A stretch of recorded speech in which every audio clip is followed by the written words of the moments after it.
Eh bien voilà, nous sommes en direct et je suis très content de vous retrouver aujourd'hui pour ce nouvel épisode de Local Mania. Alors aujourd'hui, j'ai la chance d'accueillir Emmanuel Devomoré de Uplix.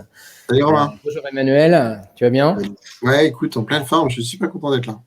Bon, bah c'est super. Nous aussi, parce qu'en fait, c'est un sujet qui nous intéresse et je sais, Dieu sait si on se connaît depuis longtemps et je sais que tu es un accro du SEO depuis des années. Tu m'en parlais à l'époque, on avait des discussions sur le black hat et le white hat et puis tu m'en parles depuis des années, quoi, en fait. Voilà, ça fait partie pour moi des grands experts. Voilà, et puis tu as un beau parcours, donc tu vas nous raconter tout ça. Brièvement, pour ceux qui ne me connaissent pas, moi je suis Romain Achard, je suis cofondateur de The Ramp, qui est une plateforme à destination des enseignes à réseau pour gérer de manière assez simple toutes leurs publicités multilocales, toutes les publicités de leurs points de vente, voilà, que ce soit sur du Facebook, du display, du mobile, du YouTube, du Waze, donc pas mal d'options. Et donc c'était important de faire un point sur le SEO parce que ça touche évidemment la visibilité des points de vente. Et Dieu sait si aujourd'hui ils en souffrent avec la fermeture et la réouverture qui s'annonce. Donc je pense que le SEO local, c'est un vrai sujet. Donc on va se donner 30 minutes un peu pour faire le tour. Et je vous invite à tous les participants, n'hésitez pas à poser des questions. On se réservera un petit peu de temps à la fin pour en parler de vive voix et poser des questions à Emmanuel, notre expert. Donc peut-être que l'idée, c'est peut-être que tu te présentes, Emmanuel, tu nous racontes un peu Ouais, ton parcours et tout très ça, et ta rapidement. passion. Voilà. Bon, avec plaisir, merci.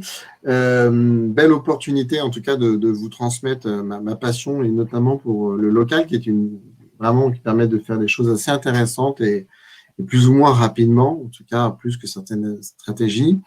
Pour faire très simple, donc moi, je suis Emmanuel Devomoré. J'ai commencé par un début de développeur, mais je suis pas resté très longtemps dans le développement parce que j'ai vite senti que j'étais un peu trop touche à tout, pas assez concentré. Donc, j'aimais bien l'aspect test and learn que j'ai plutôt trouvé à travers la gestion de projet. Donc, je suis devenu chef de projet chez Full Six, par exemple, où j'étais plutôt dans la réalisation de sites internet comme fram.fr à l'époque que j'avais refondu avec des équipes. Et puis, j'ai attrapé le virus du référencement naturel il y a une bonne dizaine d'années. J'ai fait mes armes chez Apposition, iProspect, où j'étais manager d'une équipe, où je me suis régalé, j'ai appris beaucoup de choses, c'était très intéressant. Mais c'était vraiment une grosse structure, j'avais envie de quelque chose d'un peu plus souple. Et donc, j'ai rejoint il y a 4 ans un jeune entrepreneur qui avait 10 ans de moins que moi, qui a toujours 10 ans de moins que moi. Et c'était Eskimos qui est devenu assez connu sur le marché. Donc, à l'époque, il faut remettre les choses dans leur contexte. Hein. On était 5 dans 20 mètres carrés. Et j'ai eu la chance de pouvoir accompagner cette startup sur une hyper croissance en 4 ans, puisque voilà, il y a eu une grosse levée dernièrement. Et donc, c'est devenu une belle société. Donc voilà. Et donc voilà, moi toujours fier de vouloir créer quelque chose qui m'appartenait plus. J'ai quitté l'aventure lors du premier confinement. Maintenant, on parle en confinement maintenant. Ouais. Et donc j'ai quitté l'aventure à ce moment-là pour créer Uplix, qui est une agence SEO, mais que je veux très senior, que je veux très portée sur la R&D et que je souhaite aussi transparente par exemple, nous, on fait pas d'audit technique sous forme PPT, on fait pas payer nos clients pour de la mise en page. On fait directement sur Trello. Tous nos conseils sont directement applicables.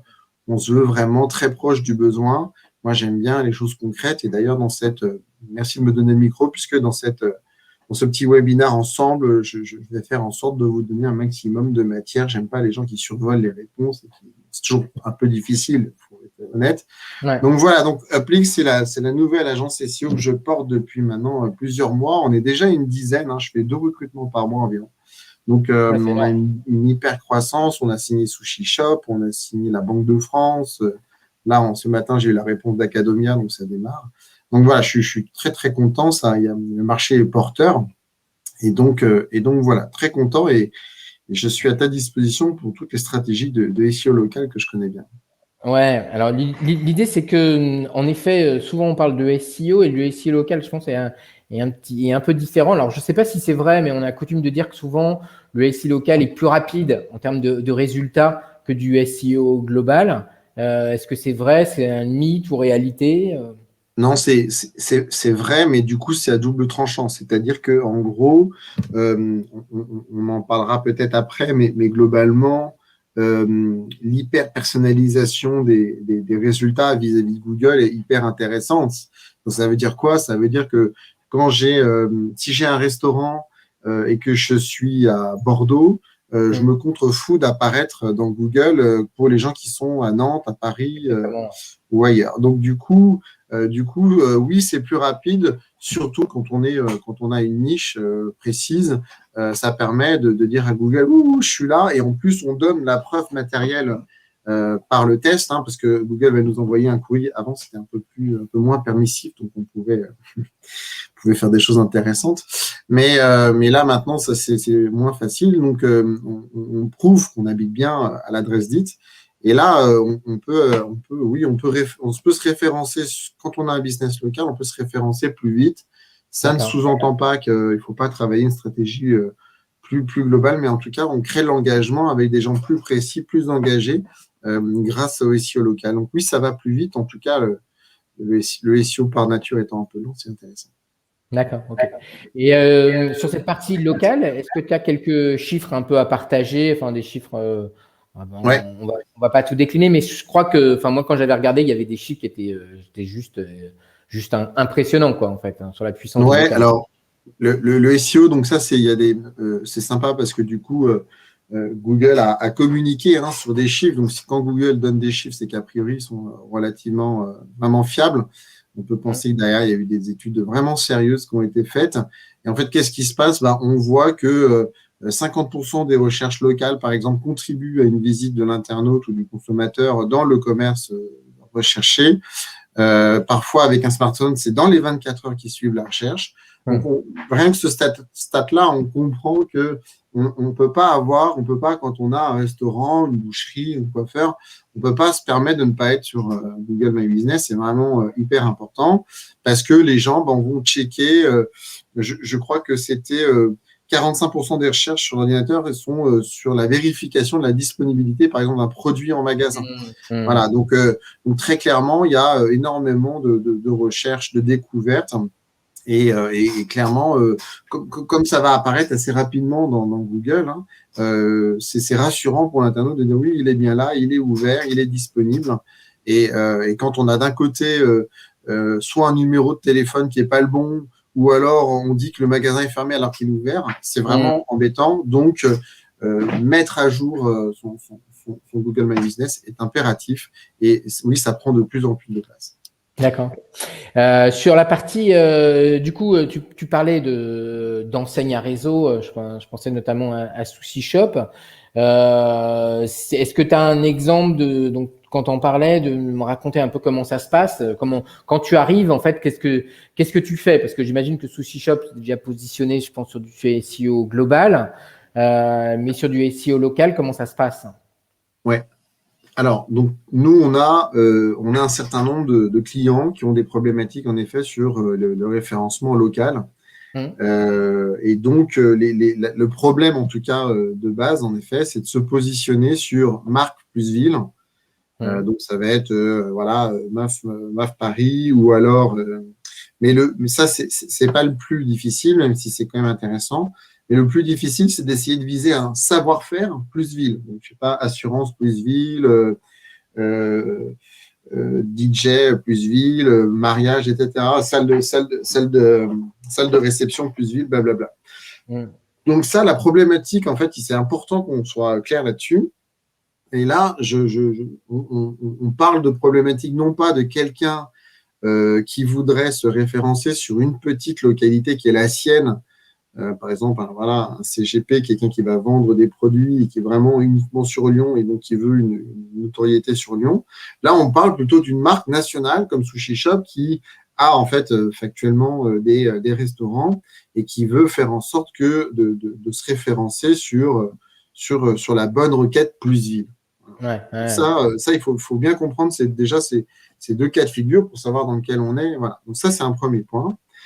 Et après, donc le deuxième point, c'est Sushi. Donc on a la chance d'accompagner Sushi en plus en globalité, c'est-à-dire qu'on travaille sur, on leur développe leur applicatif ASO, on fait tous l'optimisation de leur app, on développe leur site internet aussi.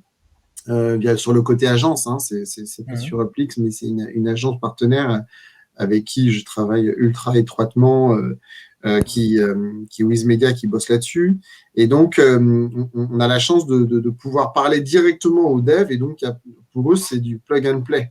Et c'est aussi un de mes souhaits, d'ailleurs, je fais une petite parenthèse, c'est de pouvoir travailler très proche des développeurs, voire même qui sont dans mon équipe pour proposer quelque chose de complet et de ne pas me cacher derrière. Oui, c'est le développeur qui ne veut pas faire. Ça, c'est parenthèse refermée.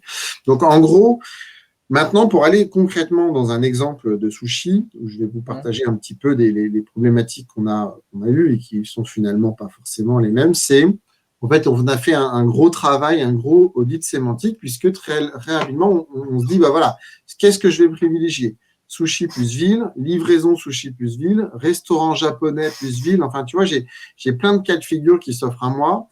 Si je fais une erreur, bah, entre guillemets, ça peut me coûter cher puisque voilà, si je fais toutes mes déclinaisons sémantiques sur restaurant japonais et qu'en fait, c'est plutôt livraison sushi qui est intéressant, en vrai, ça peut à peu près changer, mais voilà. Bon. Alors, qu'est-ce qu'on a fait? Donc, moi, je vous décline un peu ma méthodologie que je vous donne, comme ça que vous pouvez faire. Donc, d'abord, ce que j'ai fait, c'est que j'ai utilisé un outil qui s'appelle Merge Word. Voilà, Merge Word. Donc, ça a changé de nom maintenant, ça s'appelle toptalm.com et on vous le donnera dans le… Je t'avais communiqué l'URL, tu pourras le transmettre. En tout cas, vous tapez dans Google Merge Word. Alors, Merge Word, c'est génial, en fait, pour ceux qui ne connaissent pas. C'est un petit outil gratuit où on va dire, par exemple, première colonne, on va dire restaurant, livraison. La deuxième colonne, on va mettre sushi. Et la troisième colonne, on va mettre les villes. Paris, Lyon, machin. Et il va te faire toutes les combinaisons possibles entre la première, la deuxième et la troisième colonne. Donc, du coup, tu vas te retrouver avec un fichier où tu auras tous les sushis plus villes, tous les restaurants plus sushis plus toutes les villes. Enfin, tu auras toutes les combinaisons possibles. Donc, ça, c'est un premier tip. C'est vraiment pratique pour avoir une liste de mots-clés qui soit… Alors, maintenant que j'ai ma liste de mots-clés, ce que j'ai fait, c'est que j'ai utilisé… Donc, nous, on est chez Monitorank. Donc, Monitorank, c'est un outil qui nous permet d'interroger Google et de récupérer le top 100 sur l'ensemble de ces requêtes. Donc, on va regarder, on va par exemple, Sushi Lyon, j'ai tous les résultats de Sushi Lyon. Et donc, du coup, bah, en fait, c'est super intéressant parce qu'une fois que j'ai cette data, donc j'ai le mot-clé, l'URL réactive, la position de l'URL et le volume de recherche pour cette URL. Et donc, bah, du coup, avec des tableaux croisés dynamiques, peut-être un peu, voilà, mais bon, enfin, au final, c'est assez simple. On arrive à répondre à des questions. Alors, quelles sont les questions que l'on peut se poser? C'est d'abord, ce que je disais tout à l'heure, quelles sont les requêtes les plus recherchées? Est-ce que c'est sushi plus ville? Est-ce que c'est restaurant japonais plus ville? Voilà. Déjà, on voit les volumes. On peut aussi regarder quels sont, pour mon client, on peut regarder aussi quelles sont les villes sur lesquelles il a le plus de positions SEO. Est-ce que c'est Lyon? Est-ce que c'est Toulouse? Et moi, typiquement, je me suis rendu compte que si je faisais la somme des volumes de recherche sur les bonnes positions, j'avais vu qu'à Lyon, Sushi Shop était mieux positionné. Après, c'était Toulouse. Donc ça, c'est intéressant parce que du coup, je peux peut-être prioriser dans mes développements la création du contenu pour Lyon, Toulouse et Marseille, ou inversement, me dire, voilà, on a déjà un peu d'avance sur ces villes, donc je vais privilégier Strasbourg, Bordeaux, où on est moins bon, etc. Enfin, après, c'est un choix de stratégie, ça se choisit avec son client. Donc, tu peux vraiment avoir une stratégie point de vente, presque point de vente par point de vente en fonction de leur positionnement SEO, quoi. Exactement. En fait, une fois que tu as la SERP, une fois que tu as les résultats de Google, tu peux déjà filtrer sur Sushi Shop, sur ton client, et puis tu regardes toutes les positions. Tu as l'information du volume, tu as l'information de la position, tu as tout. Et en effet, il faut regarder par point de vente. Alors nous, on est un peu des malades. On a même mis le chiffre d'affaires en balance de ça. Donc, on a vraiment cherché à avoir non pas une information, enfin non pas des décisions qui se prennent uniquement sur le SEO et en vrai sur le volume de recherche, mais aussi sur le nombre de magasins, le chiffre d'affaires, enfin sur un maximum d'informations. Parce qu'en fait, quand tu as ton tableau filtré sur SushiShop qui te donne l'ensemble des informations, c'est-à-dire position, chiffre d'affaires, volume, ville, etc., tu n'as plus qu'à faire tes choix et à faire un tableau qui résume les ordres de priorité. Nous, on a injecté aussi le volume de recherche depuis Google Analytics par ville. Donc, on a croisé un maximum d'informations. Et donc, ça nous a donné vraiment un outil très précis pour faire des choix et pour prioriser les développements dans une certaine mesure. Puisque derrière, il y a du contenu à déployer. D'accord, ok. Énorme. Si jamais ça vous intéresse, donc j'avais été interrogé, je t'ai mis l'article, je pourrais le mettre, j'avais été interrogé par le journal du net, donc je vous partage le lien, sur une stratégie que j'avais mis en place l'année dernière pour la MAF, où la croissance était folle et même le client témoigne dans l'article en disant il donne les résultats et bon, ça s'est super bien passé. On avait gagné des positions incroyables, assurance plus ville. C'était, voilà. Donc, c'est une stratégie qui marche et je donne même une preuve parce que on les voit dans les journaux, on a été interrogé et c'est le client qui témoigne.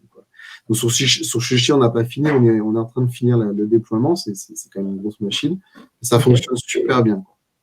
Non, mais c'est incroyable. Ça veut dire qu'en fait, tu réconcilies de la data chiffre d'affaires avec de la data SEO et tu vois des corrélations et Exactement.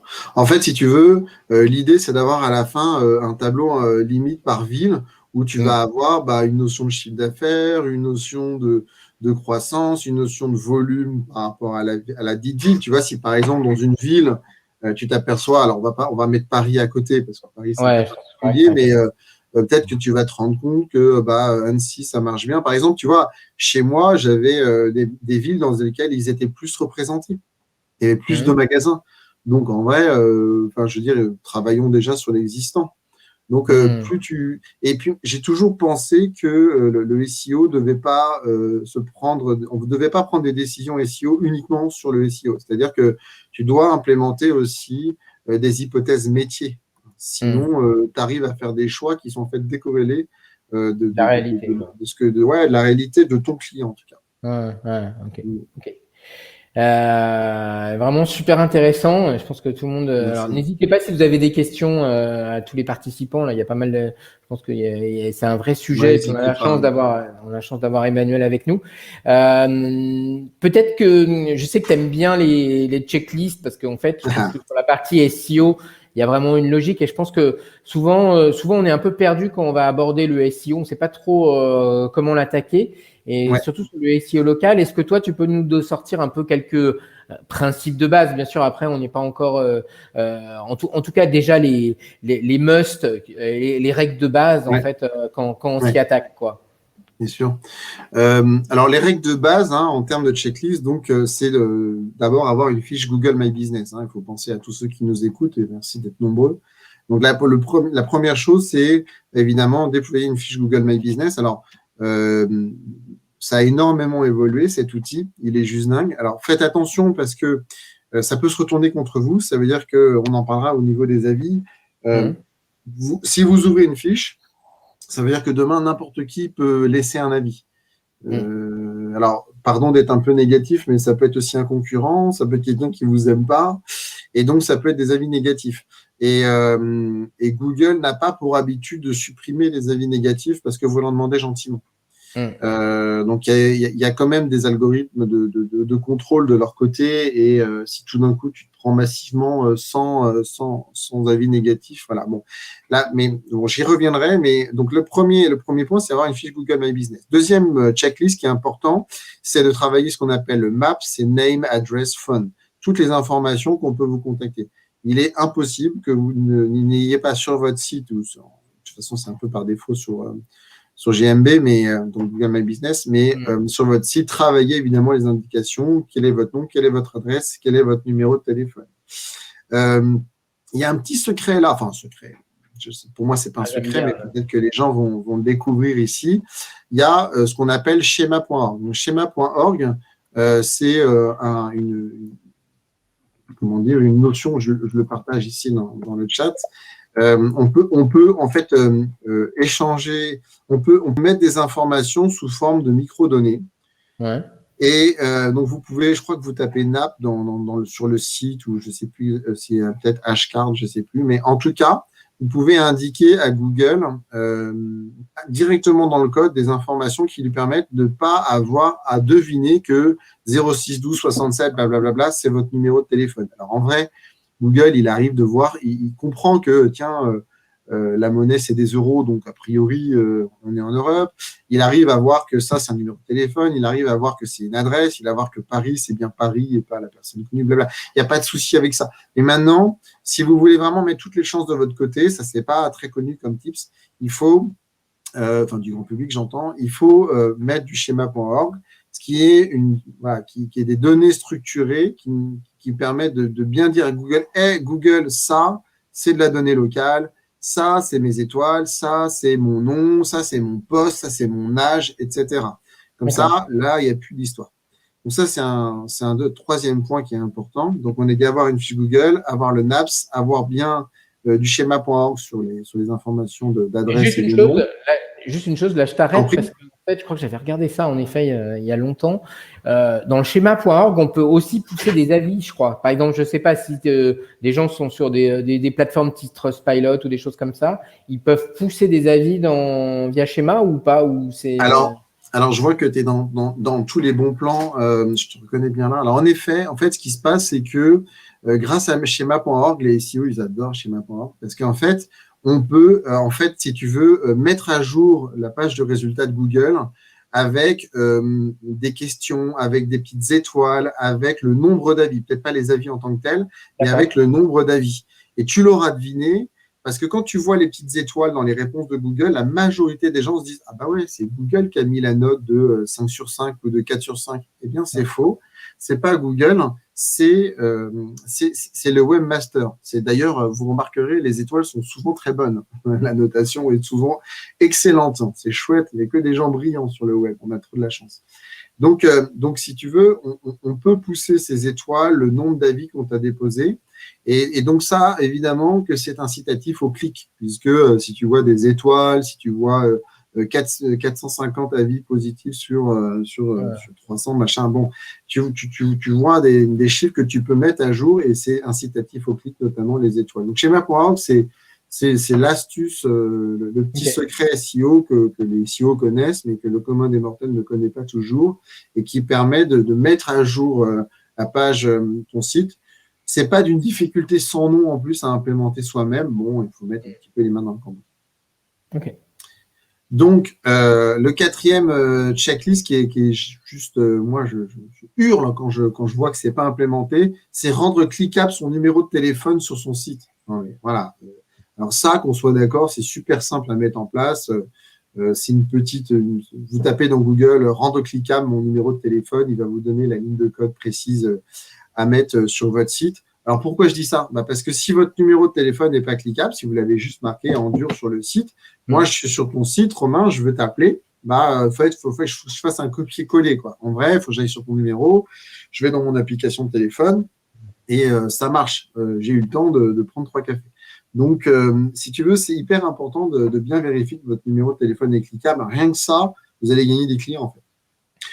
Troisième checklist, c'est bien confirmer l'emplacement de ton entreprise avec ton propriétaire ou avec le lieu où tu habites. Ça, c'est important pour que ta fiche Google My Business soit validée.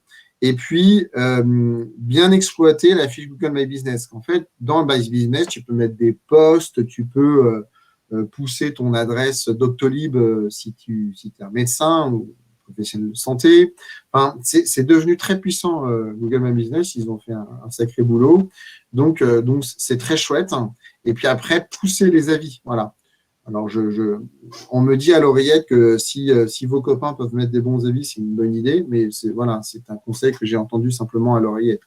Ouais. Mais vraiment, je vous conseille d'avoir des avis. Ça pousse, ça permet évidemment d'avoir un meilleur référencement. Alors après, c'est ce que je disais tout à l'heure, et j'avance parce que je vois que je suis trop bavard, pardon. C'est simplement que faites attention parce que si vous avez des mauvais avis, peut-être pour une raison tout à fait normale, on ne peut pas les supprimer, quoi. Donc, on peut répondre en disant bah, écoutez, désolé, voilà, je ne vois pas qui vous êtes, ou voilà, mais on peut pas, voilà, on peut pas le supprimer. Moi, j'ai déjà eu le cas de figure de quelqu'un qui s'est fait des ennemis sur Twitter en faisant une information qui était en tweetant quelque chose qui n'a pas plu à un certain nombre de personnes, et les gens se sont vengés sur sa fiche Google My Business. Donc, ça mettait en danger sa société. Donc, lui, il parlait en son nom et sa société s'est retrouvée un peu dans la tourmente. Donc, j'avais essayé de l'aider en contactant Google et qui m'avait dit non, on ferme pas la fiche, on la laisse.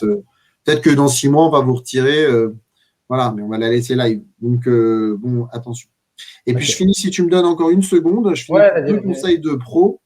Ce qui est important aussi, c'est d'utiliser des outils comme SEO Quantum. Donc, SEO Quantum, c'est vraiment un outil qui permet d'optimiser les contenus. Donc, alors là, je suis plus sur des déclinaisons quelque chose plus ville. Ça, c'est vraiment des outils qui vous permettent d'optimiser vos contenus. Je le mets dans le chat. Et donc, ça, c'est des outils qui permettent d'optimiser les contenus et qui fonctionnent très, très bien. Et donc, peut-être travailler sur les grandes villes, travailler les contenus pour avoir un contenu hyper optimisé sur les grandes villes. Donc là, je suis plus sur une stratégie nationale, mais ça, c'est vrai pour votre site à vous. Essayez d'avoir une page d'accueil hyper optimisée. Et dernier conseil de pro, n'hésitez pas à utiliser des outils comme Partout. Il y en a, c'est pas les seuls, mais ils sont avantages en plus d'être très sympas. Donc, je vous mets dans le chat. Vous les contactez de ma part, comme ça, ils verront que je suis un mec très sympa et que je les référence gratuitement. Mais moi, je les aime beaucoup. Ils ont un outil qui est bien et qui permet de checker. Si vous avez plusieurs fiches Google My Business, c'est encore plus utile parce qu'ils vont vous aider à travailler votre référencement. Ils vont vous pousser dans tous les annuaires. Voilà. Toi aussi, tu dois avoir des solutions là-dedans qui fonctionnent bien et une proposition de valeur qui est forte. Donc, il faut vraiment faire appel à ces outils qui fonctionnent bien et qui réussissent. On va essayer d'avoir Thibaut. On va essayer d'avoir Thibaut sur le Calmania. Ok. Il travaille. Parfait. Alors toujours un peu des secrets de magicien parce qu'il y a toujours des choses, un peu des petits hacks ou des choses comme ça. Est-ce qu'il y a des choses, qu'on ne dit pas mais que tu peux nous dire en effet sur la partie locale, des twists un peu malins, voilà. Ah, mais les secrets de magicien, c'est fait pour ne pas être révélé en fait. Parce que les gens ne le savent pas, mais en fait, Emmanuel est un très grand magicien. Il nous a tout bluffé. Et à chaque fois qu'on se voit, il nous fait des tours de magie et c'est quand même assez fabuleux. C'est mon petit passe-temps au week-end. Quand je m'arrête d'être SEO, je fais de la magie.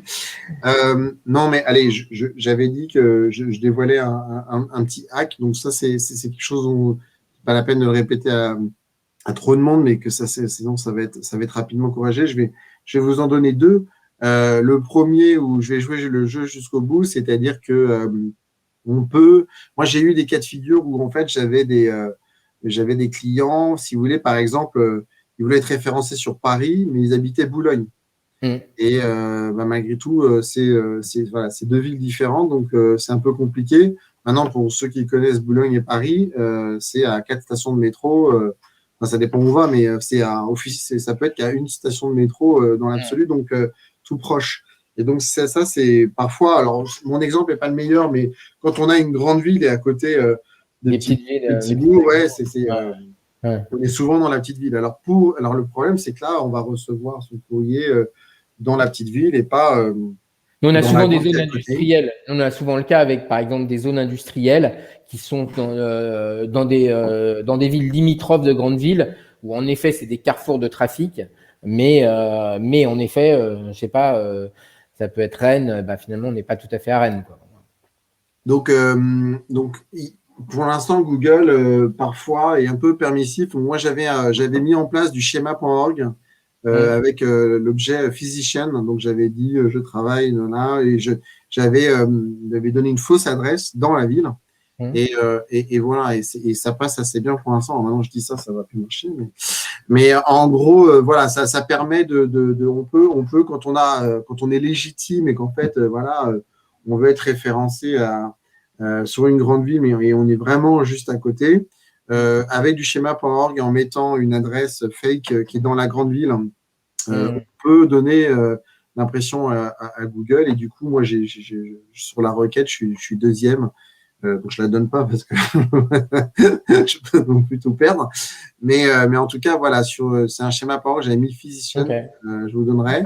Et une dernière astuce, donc ça, vous passerez par moi, mais c'est bon de le savoir, c'est que quand on fait des requêtes, par exemple, vous pouvez taper nœud papillon dans Google, on peut insérer dans les suggestions des marques.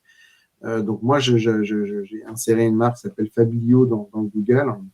Et donc, quand on peut détourner un peu ces suggestions et ça, il faut demander un devis, c'est pas accessible au commun des mortels, mais c'est des petits hacks qui fait que si on tape, voilà, conseiller de clientèle, assurance, et puis on met ton nom derrière, c'est pas mal. Ou consultant SEO, voilà, sur consultant SEO, il y a pas mal de mes petits camarades qui ont mis automatiquement leur pseudo et ça leur rapporte pas mal de bis. D'accord, ok. Parfait. Et alors maintenant, moi j'aime bien jouer au jeu des devinettes et au jeu un peu. Alors on n'est pas dans la magie, on est plutôt dans le Nostradamus. Pour toi, le SEO local, parce que honnêtement, je trouve que ça a extrêmement évolué. L'écosystème a extrêmement changé. Et pendant longtemps, moi, j'entendais parler du local et tout ça, mais aujourd'hui, ça devient une réalité. Google My Business a évolué. Nous, j'avoue nous, on a, pareil, chez The Ramp, on croit à la publicité locale et on pense qu'aujourd'hui, il est temps en tout cas, de faire un vrai split entre du national et du local pour soutenir d'autant plus les points de vente. Toi, dans 5 ans, le SEO local, tu vois ça comment en fait? Parce que les outils évoluent énormément, je trouve. C'est toujours les dernières questions qui sont les plus dures. Je ne sais pas si tu as remarqué. Ah ouais. Écoute, comme ça, à chaud, je te donnerai 2 réponses. La première réponse, c'est je pense que Google, alors, on n'est pas très loin de ça, mais je pense que Google, demain, donnera des réponses 100% personnalisées. Donc, ça veut dire, en fait, très différentes d'une personne à l'autre, concrètement. Je pense en effet, voilà, quelqu'un qui va rechercher une information orange, ça peut être la couleur, ça peut être la société, ça peut être le fruit, il y a plein de choses.